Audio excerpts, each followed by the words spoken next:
Hello, everyone. I'm Dr. Bendu, the convener of the Computational Omics and Biomedical Informatics program.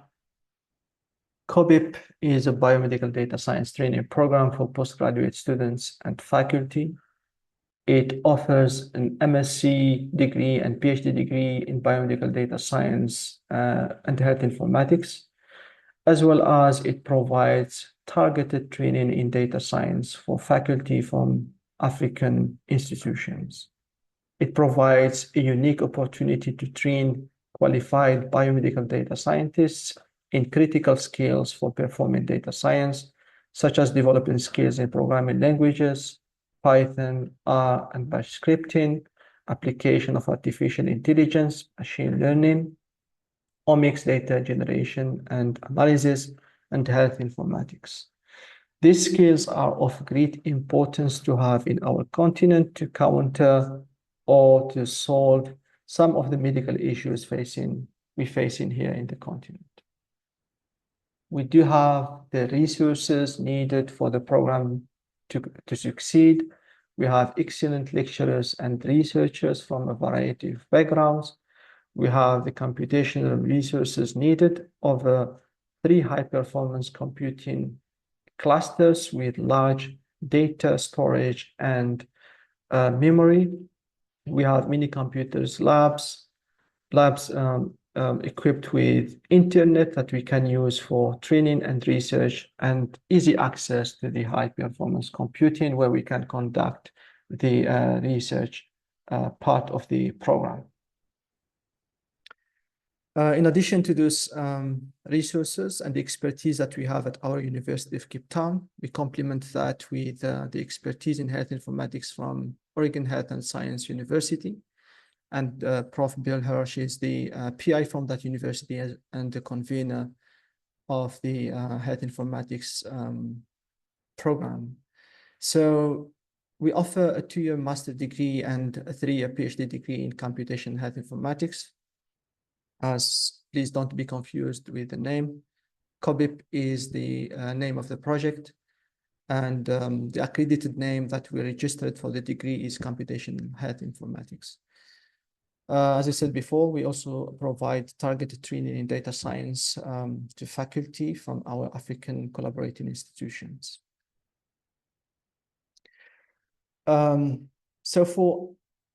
In the first year of enrollment of our students, particularly for a master degree, we have 1-year coursework and 1-year research project. In the first year, the students must select at least 7 modules from the list I'm listing here. We have the first 3 modules are technical. So if I can divide these modules in 3, we have technical modules, we have data science modules, and we have health informatics that is provided by OHSU. In the same year, first year, they will have 2 hands-on mini projects, small projects in data science, and these projects are a preparation for them in the second year, where they have a research project. What they do, they have to analyze, I would say, real biomedical data.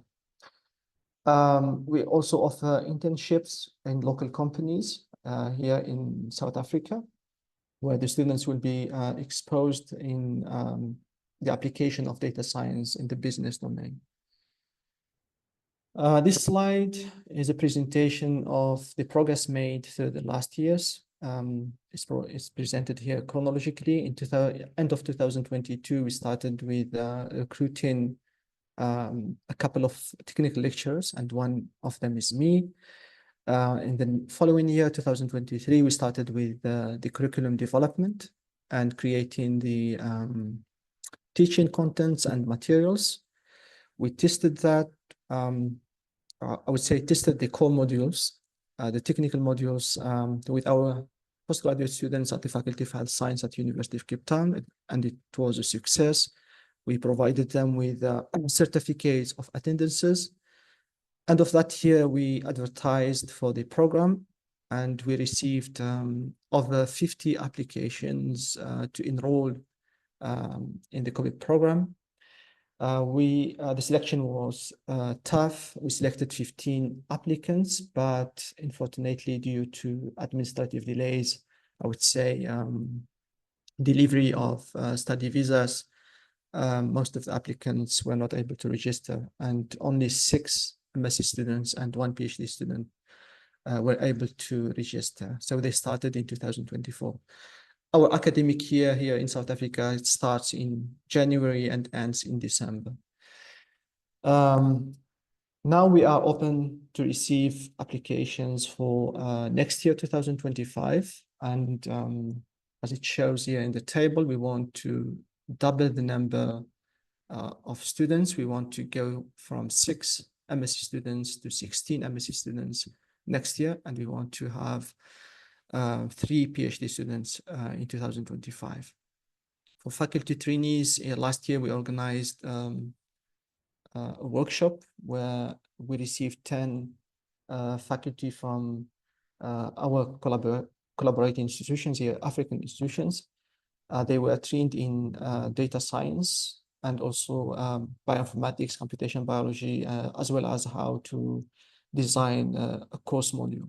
We want to carry on with this kind of workshops. What we want behind these workshops is to help these institutions replicate, I would say, in whole or in part, our curriculum in their institutions. So they will have a data science program at their universities. As I said before, we are enrolling. Please, if you want to enroll as MSc student, you can email, use this email address, applyonline@UCT. You will find detailed information if you go to the UCT web link. If you are a PhD, you can contact me directly through my UCT email address. So please keep in mind that the deadline for these applications are 31st August, end of next month. You can also collaborate with us. If you have a research project, a research idea that you want to implement, if you are a faculty, I would say from Africa, particularly from Africa, you have a research idea that you want to implement, you have biomedical data that you want to analyze, we can collaborate and create a research proposal around that idea and data and give it to one of our skilled students that we have in our cohort to implement and evaluate. Please get in touch with us, with the leadership here. I put my email address here again, if you want to collaborate with us. Emil, I see Emil Chimuza, Prof. Emil Chimuza is here, was the first who started this program, and he left to another university. Now the contact PI currently is Prof. Tinashi, and also he moved to France as the head of department. You know, Nikki and Bill, they are also the PIs of this program. Thanks for them to what they are doing in this program and other programs related to data science and in Africa. So also thanks to my University of Cape Town, Oregon Health and Science, DSA Africa for this exchange event, and the National Institutes of Health for the funding. Thank you very much. Over to you, Amit. Yes, thank you so much for the great presentation and great overview. There was one question in the chat about does the program accept international students? Could you respond to that? Well, is it like African? Yeah, sure. We accept international students, particularly if they are from Africa. So we do that. We do accept. Yeah. Okay, great. Thanks. And would you also put into the chat your email contact into the chat, as well Sure. as any links that you might be able to provide? And Sure. we do have time for just a few questions, and we'll come back at the end if there's longer questions. But if anyone has a short question, we can take that now. Davis Balwirek, would you like to ask a question? Oh, yes. It's regards the PhD program. Is it fully funded, or I have to pay tuition if I apply? Yeah, sure. Both MSc and PhD. If you get accepted to the program, you will be fully funded by the program. Yeah. Thank you. And is it Etienne? Do you have a question?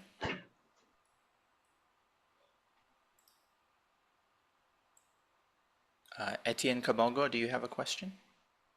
Yes, I have a question. It was just about the PhD program. So, is it PhD in bioinformatics or computational biology, or just I don't know in which aspect of PhD, which parts of? Yeah, it's called computational health informatics. So it has I would say bioinformatics, computational biology, machine learning, health informatics. So it's like it's combining all of these skills in one degree. So, is it sandwich program people can apply, or just so you can? Is it compulsory to be in South Africa, or can be No, no, outside? no, no. You can apply first, and we can offer you with acceptance letters that you can use for obtaining a study visa. Okay. All right, thank you. There's two quick questions in the chat. One is there an option for remote students? And then someone also asked about the fully funding. I think you already mentioned that the program is already fully funded, but what about, are there options for remote students? Yeah, unfortunately not. Just one challenge that I mean, we tried, I think, with remote, but we found a challenge in providing the technical modules. Okay. So yeah, because of the internet problems, issues, so we couldn't really use the remote technologies for the technical modules. Okay, great. Yeah. Okay, thank you very much. I think we'll like to move to the next presentation. Others, if you do have a question, you're feel free to use the chat. And Hossein, if you can put your email in the chat as well, that would be Thanks, helpful. Amit. But we'll have some more time for questions at the end. So now Thanks. I'd like to introduce our second speaker, David Katet from the MacDarta program. David kindly pre-recorded his presentation, so I'll be showing the video of his talk, but he is available here to answer questions. And again, as before, if you have questions during the presentation, I encourage everyone to please use the chat, and we'll come back to the questions after the video. So with that, I'm sharing my screen, and I'll just, with apologies, let me just make sure this works. Sorry.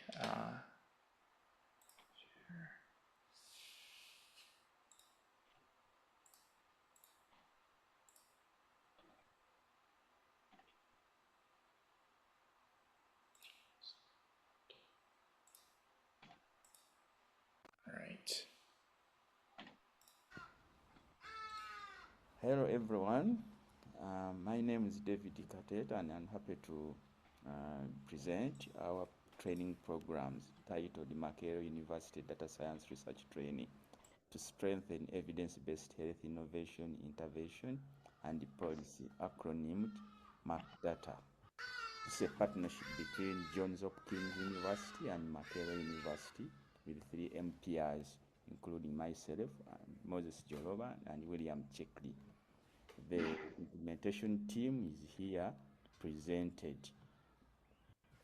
Yeah, the main goal of MacData is to establish higher degree training programs at Makerere and strengthen research teams through the use of health data science at Makerere, focusing on the important health problems in Uganda, like the key infectious diseases such as HIV, TB, malaria, and outbreaks of infectious potential. However, the skills obtained by the trainees can be imparted to other areas. They are not restricted to those infectious diseases. And the summary of our progress so far, we have advanced in our program. We have successfully introduced data science tracks in the master's programs for bioinformatics, master's and PhD in bioinformatics that were supported through H3 Africa. So those programs were reviewed and we strengthened them to also ensure the trainees, even though they are mainly interested in bioinformatics, but they can also be equipped with the skills in health data science. But we also introduced a track for those in each of those programs for health data science, and students can choose the tracks right from first year. And those revisions were approved by the university with minor comments that we are addressing. Apart from curriculum development for masters and PhD focusing on health data science, we also awarded 4 fellowships for PhD in health data science and in fact 2 of them have completed their US attachments. We also awarded 10 master's fellowships focusing on health data science research, and also trained 4 faculty in health data science, mainly Makerere faculty. This I'm highlighting cases where we have reviewed the curriculum for masters and PhD, strengthening them, focusing on health data science. These are bioinformatics, masters and PhD curriculum, showing how we introduce some courses to equip the trainees with some data science skills from year 1, and showing how we introduce the tracks and for health data science. So right from year 1 in the 2nd semester, data science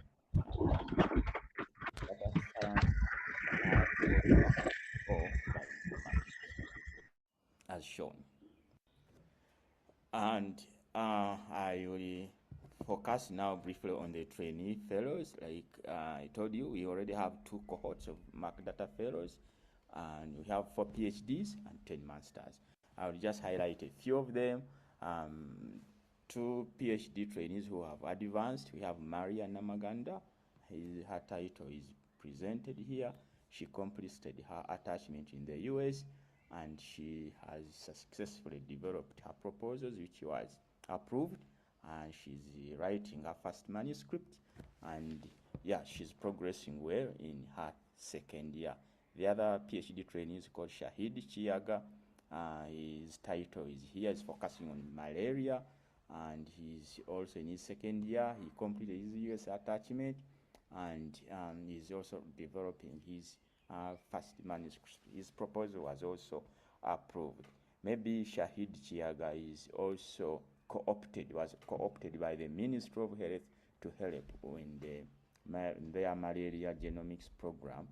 That is the go-to person for implementing data science approaches to try to map how malaria is transmitted. The focus there is the Plasmodium genetics.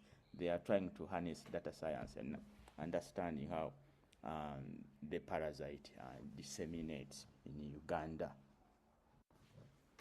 These are master's trainees. A couple of them, they are 10, but I'm showing only 5 who have had their proposals approved by the departments and the higher degrees committee, and they are soon defending them, hence graduating.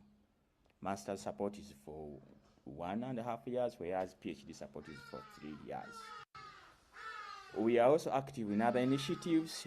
As a MacData team, we responded to the Ebola outbreak and found some interesting results in the data we analyzed. I think we analyzed the natural language processing, the calls people were making to the radio shows when they are during the responses, how they were responding to the ministry's call for prevention and control of the epidemic. So we analyzed all that data and the other data that was available by the Ministry of Health, and the publication will be out soon. We are also active in the climate change area, and we are specifically training 4 trainees at master's level to help us in climate change and health data science. In conclusion, MacData has enabled the establishment of multidisciplinary research teams at Makerere, and we are already seeing that is impacting positively the research culture and training at Makerere. The interest in harnessing high health data science is high at Makerere, and yeah, we feel that the future is bright for the young trainees and future scientists. Thank you.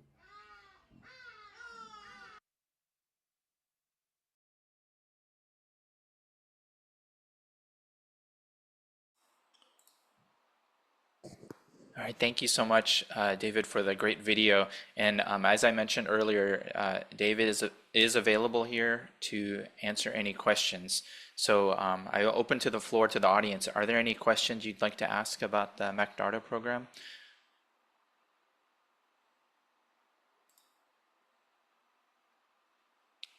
David, while we're waiting for the questions to come in, could you also share a bit about is the program open for applications? How do people apply? Can you share a little bit more about how different people in the audience can apply for the program? Yes, thank you. The program is open to applicants beyond Uganda, and that's for both the fellowships and the degree programs. They are open, and the university advertises the academic programs every February, and that's when the master's and PhD programs are advertised, and that's when applications are solicited. But for the Mark Data Fellowships, we do disseminate them widely through the networks in Uganda, posters, newspapers, and social media. But we do receive applications and welcome them from Uganda and beyond. Okay. Great. And another question is, how can people apply? Can you share a link or an email address in the chat for people who are interested?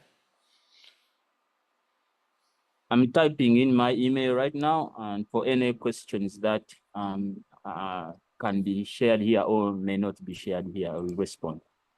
Okay, great. Thank you. And now the floor is open. So if anyone would like to ask, and I would ask Osin if you could join as well. If you'd like to ask any questions to David or Osin about either of the programs, the floor is open, and you can raise your hand or you can put the question in the chat. I see Haile Mariam. Could you ask your question? Yes, thank you. Thank you for this good opportunity. Just have one question regarding the scholarship program. Is it fully funded program or is it a sandwich? And what are the benefits of this program for applicants? I mean that this program cover all the costs for course and for other accommodations, because we are here to apply from different African countries. So we need a scholarship opportunity that can cover the costs. So I want to know this. Okay. Thank you for the question. David, would you like to respond first? Thank you. Thank you. Thank you, Haile Mariam. The kind of benefits, once the fellowship is awarded, yes, it fully supports everything regarding training for the PhD or masters. That's tuition and also living allowances. For tuition, we cover both tuition and also research expenses. Our research expenses are limited to a ceiling of $20,000 US, because we figured that most of our students use available data sets and they don't interface with participants. They won't collect data, so data sets already to leverage already available, meaning the research budgets are a little bit reasonable, but tuition is paid. There's research. There's also a stipend for enabling the student to live modestly by Kampala standards. The stipend we give enables a student to hire a room, rather to rent a room, and also be able to afford meals and do some savings. That's what you do, but it's a full package. Okay, thank you. Thank you for your reflection. Just one more question. Go ahead. What are the requirements, or who is eligible for this program? Let's say my background is health informatics. I have a BSc in health informatics and MSc in biostatistics and health informatics. Am I eligible for this program, or who is eligible for this program? Thank you. You are. The trainees we do receive, or the applications are primarily from 3 backgrounds. The first one is health or biology background, undergraduate background. computer science is the second one, but also statistics or math. All those are eligible to enroll for these PhD program or master's programs. However, for Makerere, the requirement for PhD, Makerere requires you to have a master's program in the US or Europe. And that's the only caveat for PhD. You have to have a master's before you join the PhD program. Yeah, But okay. otherwise, all backgrounds are catered for. Thank you. Okay, thank you. Thank you, sir. Thank you for the question. Would anyone else like to ask a question of either presenter? I see Laura. Over to you, Laura Pavlich. Yeah, thanks, Amit. Thanks for the presentation, David. I was just wondering if you could expand a little bit on the interests of your training group to include climate change and health as one of the domain areas. I know this is an area of interest, I think, kind of across this networking exchange and across DSI Africa. So I just thought it might be interesting to hear a bit more about how you want to intersect data science training with climate change. Yes, we have a specific interest as market data to leverage climate change data for health. And that's particularly in view of the fact that Uganda, issues related due to climate issues. So we do support trainees who are interested in leveraging climate change data to link it to disease, could be the health, and beyond health, we also consider agriculture and health. So it's one of the domain where we do leverage as market data, but again, leveraging available data sets. And the focus has been now to mostly support master's trainee students who are interested in leveraging available climate change data sets and use health data science approaches to link those with health. And we have had collaborations with the School of Public Health, who have lots of data sets which our trainees are going to use.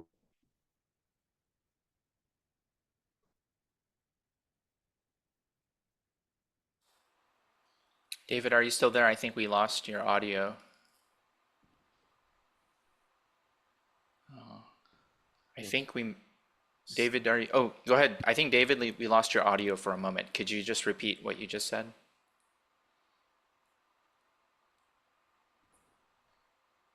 Actually, I'm not hearing David right now. Sorry, I've got interruption. But the point I was making is that we work with public health. They have gotten big complex data sets from which are related to climate change. They are around air pollution. We have also data sets around sewage and the environment, and those are the ones which the initial trainees are going to harness and link to some of the epidemics that we frequently see. Could be cholera, could be TB. Even TB has been associated with the ill health a lot, poor pollution, stuff like that, particularly in the communities which have a lot of slums. But that's what we are at the moment harnessing, and we hope to enlarge that aspect of the training and research moving forward. Okay, great. Thank you, David. And just remind everyone that Osin Bendu from COBIP is also available for questions. So we welcome your questions to either of the speakers. Emmanuel, I see you turned your camera on. Would you like to ask a question? Emmanuel Aroma? Yes, I would like to ask a question. Thank you so much, David. Well, I wanted to know whether it's also fine for someone who's already enrolled in the program to apply for the scholarship for the masters. Thank you. Yes, you are, because mostly our master's fellowships aim to attract students mainly who are already enrolled, so long as you have spent a semester, you are eligible, and so long as you fall in one of the three areas of the training backgrounds that I have described previously: health, computer science, or maths and statistics engineering, you are eligible. All right, thank you. All right, thank you. Are there other questions from anyone in the audience? Maybe I can ask a question for both speakers. I wonder if you could share some advice for applicants on how to be successful, because we know that I know that there's a lot of demand for these degree programs, but there are not as many opportunities as available. So I wonder if you could offer any advice you have for someone applying to your program of how they can improve their chances of success of being accepted into the program. And maybe Hossein Bendu, maybe you can start, and then we'll come back to David. Thanks, Amit. So what we require from the applicants is to send us a letter of motivation, so outlining their research interests and why they want to be enrolled in this program. So we want to hear the motivation of the applicants. We check the CV, so we require the curriculum vitae to send us. We also require the academic transcripts. So we check also the background, we check the age of the applicant, we check the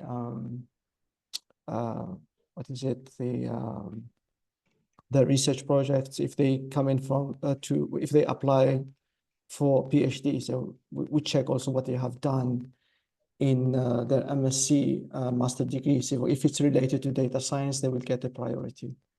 Yeah, so the advice for them is to write a nice letter of motivation, a nice CV, and have a nice academic transcripts. Over to you, Amit. Yeah, thank you. And David, how about you? What advice do you have for people applying to the program? How can they be successful? And generally, what has been shared also by Hossein applies to us, but I will also add that in addition to that, through the materials supplied to us when we are screening it or assessing it, or the interviews, we also look out to skills like self-drive. We want fellows who have that skill, self-driven, motivation, highly motivated for graduate study, because we find that, especially at Makerere, you won't be pushed around to do stuff, to do coursework. So a graduate trainee has to have initiative or self-drive skills. We look out to those a lot. And then secondly, we also interested in seeing that you are well linked up to mentors who will guide you or support you. Particularly now it's data sciences, mentors who have access to data sets that can be leveraged by you, and you have a chance of probably continuing to work with them even after the program or the fellowship is finished, in a way of demonstrating a career path beyond the fellowship. Those are kind of things we will look out for in addition to what has been already described. Thank you. Yeah, thank you so much. I'm going to ask my colleague Carol if she'd like to jump in here. Carol, over to you. Yes, and I want to apologize profusely for being late to join. It was it was kind of a terrible disaster. But I had prepared some questions just in case. And one of the things I wanted to talk about was the tracking of the outcomes of the students and how you're going to track, like, not the outcomes of where the students are going and particularly where they're finding jobs later on. Because if one is talking about continuing the program, this is the kind of information that will be really needed to apply for grants for support in the future. Thanks, Carol. That's a great question. Perhaps, David, would you like to start, and then we'll come back to Hossein? Thanks. Yeah, that's a key question which is always on our mind as we train our fellows. At Makerere, we tried to address that right early in the program. We try to pair mentees with mentors who have stable research groups and to ensure that they are well connected, and a mentee who is paired with a strong mentor. We encourage the mentors to also ensure that the mentees access their research networks in Uganda and beyond. They can either introduce them deliberately, or they allow the mentees to access their networks in Europe, Asia, America, wherever. So it's deliberate. We do it deliberate. And the second way we do it here at the College of Sciences, we try to have kind of a bridge for fellows who have completed. We allow them to stay a year, and it could be in a laboratory. We give them a space, a desk, and whereby they can continue either doing some completing their manuscripts, publication, and what have you. But if they choose to go away, we have a mechanism, we have a database whereby we continue tracking them, and they give us continuous feedbacks on where they are. But even if they are still with us, we support them. We provide them with support letters if they want to pursue doctoral or postdoctoral studies. But we have a mechanism to ensure that we are always in touch with them. We don't just leave them to wallow on their own. But beyond that, maybe lastly, we also network with the ministries, relevant ministries. In Uganda, there are 2 relevant ministries for our fellows. One of them is the Ministry of Health. We support the ministry in various areas where they need cutting-edge application of cutting-edge technology like bioinformatics, data science, and it's mostly our trainees. And we have been fortunate that in the beginning, most of our trainees have ended up having placements in those relevant ministries, in the Ministry of Health and the Ministry of Science.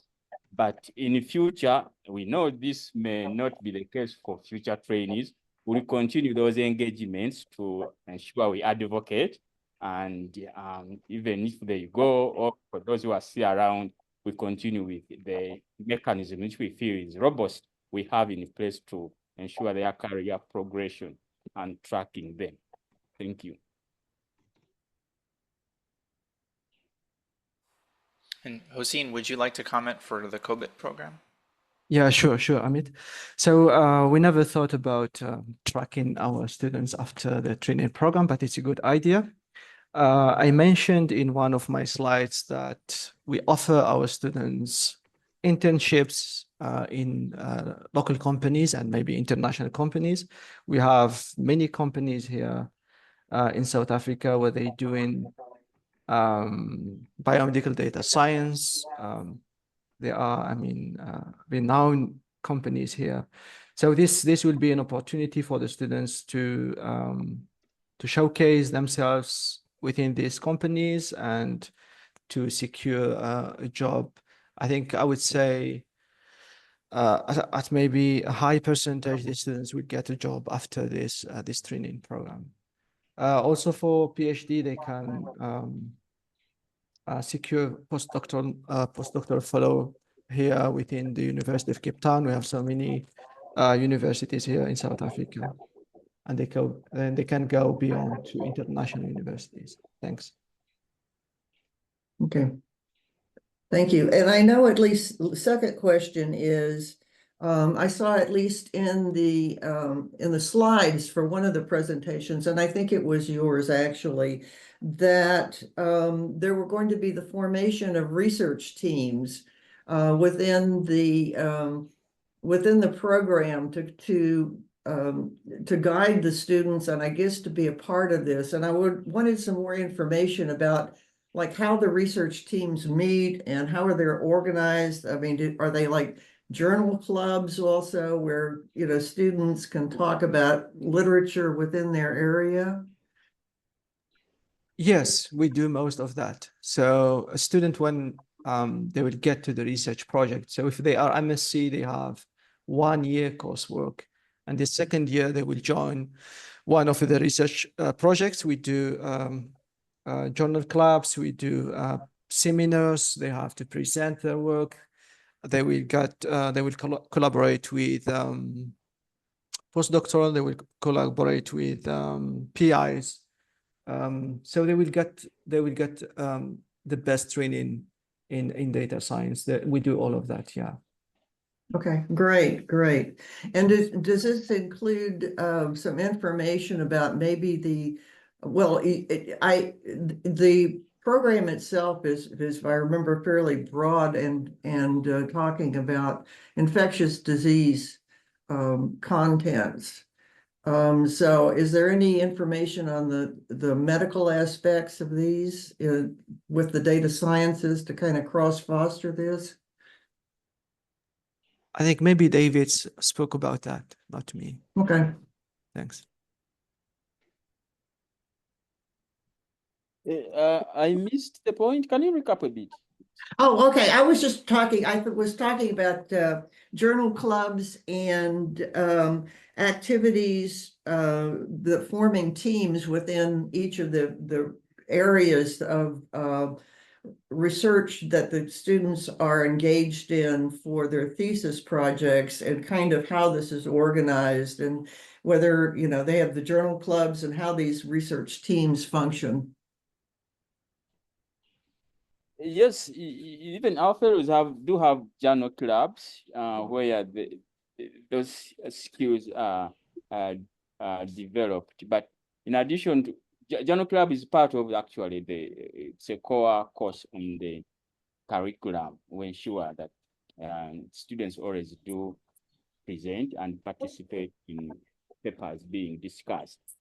But we also have initiatives here at the College of Biosciences, whereby we have partners who specifically arrange seminars and journal clubs for graduate students, focusing on strengthening their writing and scholarly skills. We also ensure that our fellows attend those annually whenever an opportunity arises. Okay. Well, thank you very much. And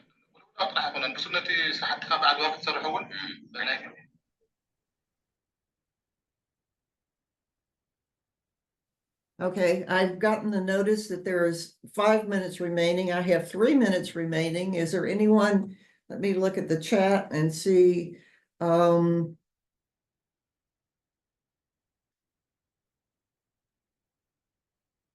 See.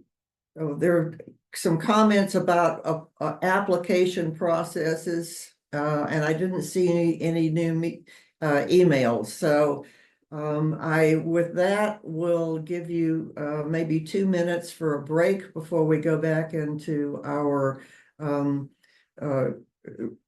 full group session, if that's all right with you, Ahmed.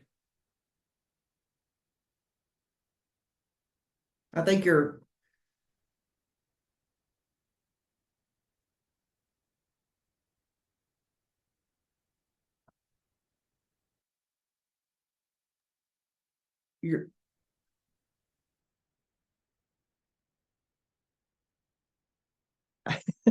I understand, believe me.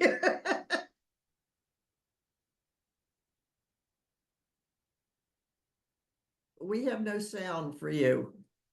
At least I'm the person that I had, but believe me, I understand.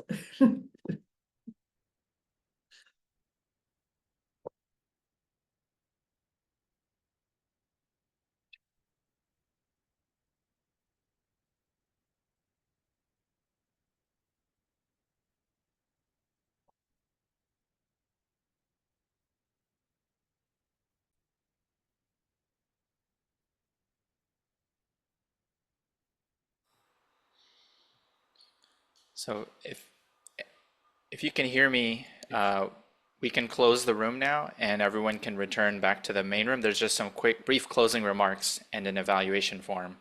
and then we'll be back. Then the event will conclude. So if everyone is comfortable, we can just go ahead and close out this room. Okay, thank you all very much. And I again apologize for the lateness of my joining the room. Thank you. Thank you very much.